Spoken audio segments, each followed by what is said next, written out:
Peace family. So I'm back with another one. Today what I wanted to do is I wanted to talk to my chosen ones about sticks and stones may break my bones, but words will never hurt me, which is one of the most witchiest, toxic, demonic statements that we actually had to hear growing up, you know.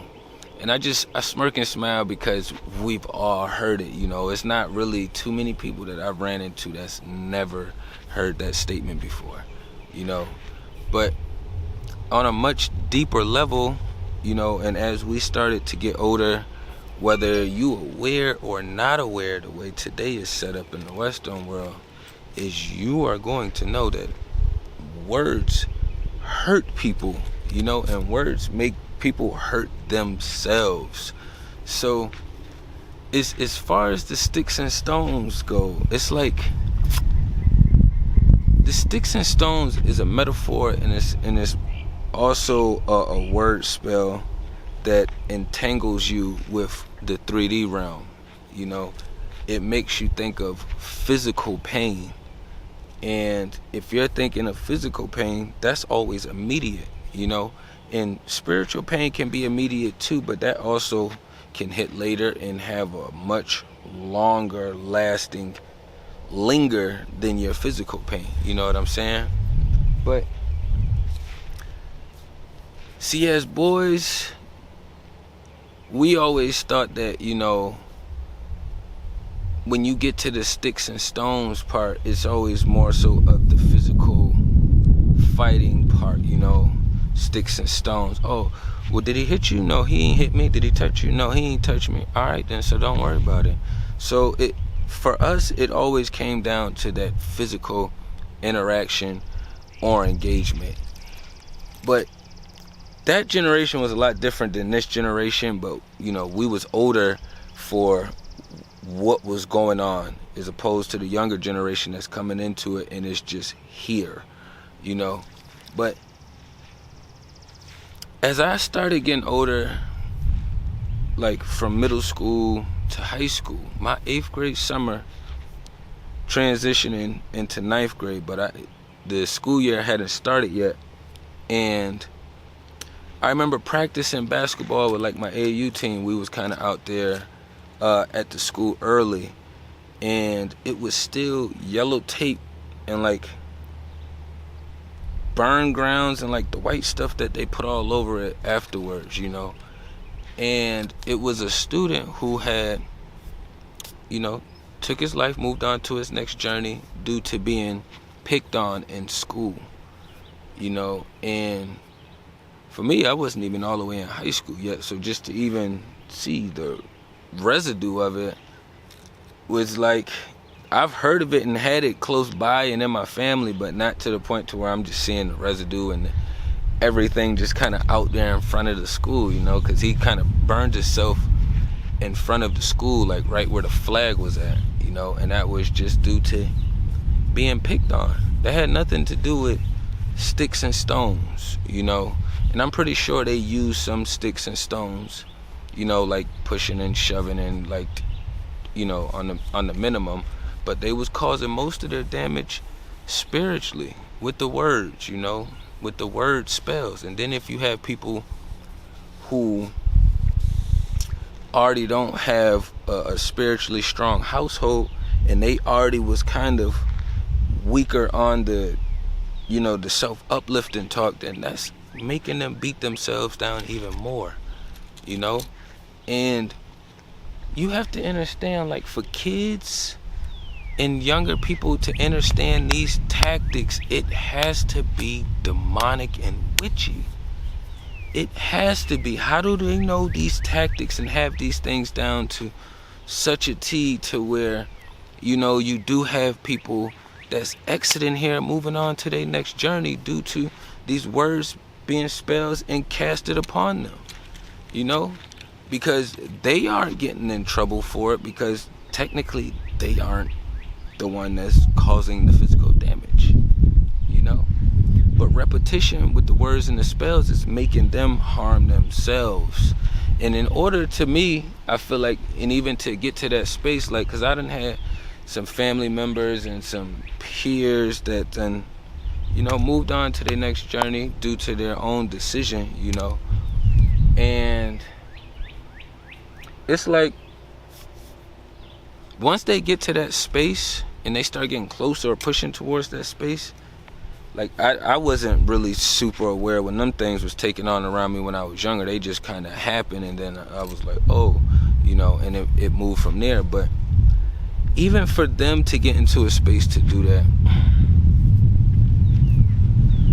spiritually, and think about it like this, right? This entity over here is bullying this entity over here. So it's a spiritual war, right? So this entity, whoever vessel it is, he been sat down, and one of the demons is in charge. This entity right here is weak. He's sitting down, and now he's slowly getting suppressed and pushed down to where he's about to be able to slide a team member over there. So when he slides the team member over there, that's when the team member forces him to abort the mission. So this team member just literally led another team member to have one of them abort because they realized they couldn't use that vessel. So they did the damage that they could do while they had it. It's all spiritually connected, and the hardest part about it is, like, we wasn't taught this stuff, so even making the connections to it, like, we know that the opposition team leads with fear, even against their own.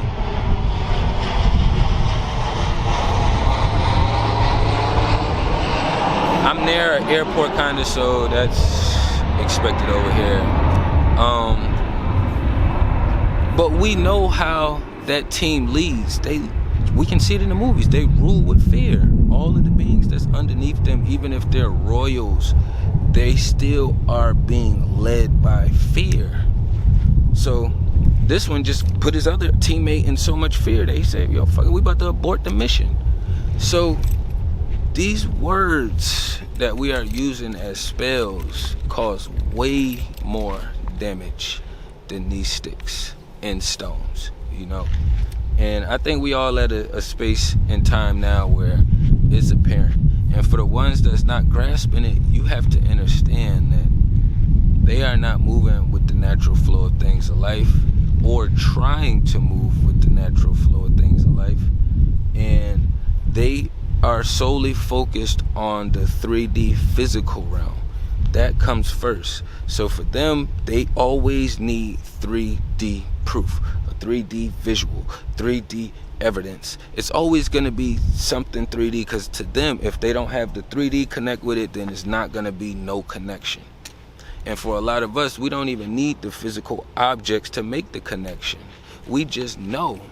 And for a lot of them, that kind of fucks them up, that we are able to just know, and they don't have the ability to access that kind of frequency of just knowing, which is why they fight so hard to need all of this physical evidence and proof, and it has to be physical this and physical that. Like, you're not just spiritually connected, your brain controls it, so that's what's doing it, and then your heart is pumping it. Like, they always have to connect something physical to why, even though that's not always going to be the case for everything out here, and we already understand that, and everything starts from a spiritual standpoint first, so that's how like it's more spiritual going on out here, or that's how the spiritual realm leads. I don't want to say it's going on out here, because that's what the fuck it is, right?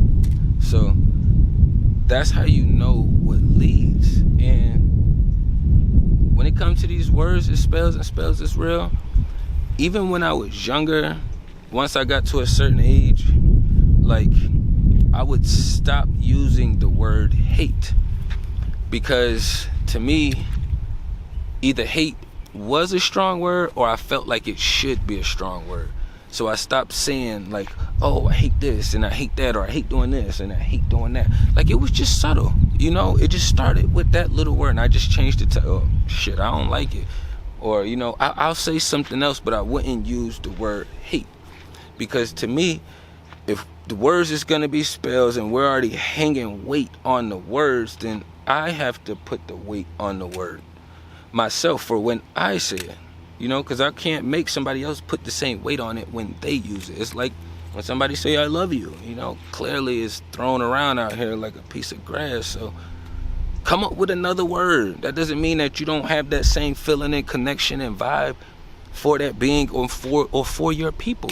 You can use another word. It's just the social society settings and norms that made it seem like, oh yeah, I have to use love, that word, or I can only use that word, or that's the definition. Make your own shit. The same way they did. You can make your own shit. You know, I tell my daughter, we go back and forth at nighttime. We don't say sweet dreams, we say sweet travels. You know, you can create your own. You already know it's your world and your reality to a certain extent. You know what I'm saying? So when you're in your house, you're not worried about what other people are doing over here or there. Some people are, you know, but for the most part, the way this shit is structured right now, that's not the focus. It's not the focal point. You know what I'm saying? So just starting with small things and understanding that these words are extremely powerful. You know, I don't even like my daughter saying I can't, you know. She'd be like, oh, even if I said,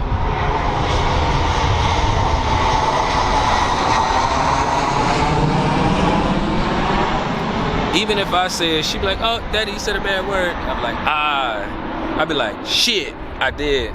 But she don't say nothing about the shit part because we don't use those words as curse words, you know? So you have to formulate a healthier construct of these word spells. And when I say healthy, that means it has to start from within here. And it's a part of your belief system. Your belief system will be tested and challenged. Your faith is going to be tested and challenged. How much faith do you have in your belief system? You know, it's going to be tested all the time, and you're going to have to stand on it.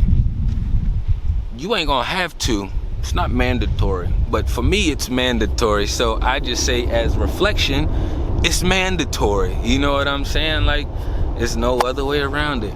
But I ain't want to run it up too long. You know, just something slight. We all understand sticks and stones may break our bones. They may. You know, people done got hit with sticks and stones and it didn't break no bones. But we know words will harm you. You know, and you will harm yourself from words, and other people will harm you behind words. You know what I'm saying? And that's just the facts. You know what I'm saying? Until we shown otherwise, we're going to continue to follow this natural flow. You know what I'm saying? We're not fighting with flesh and blood. You know what I'm saying? This is principalities. So, tapping everything down below. Peace and love to the kings and queens.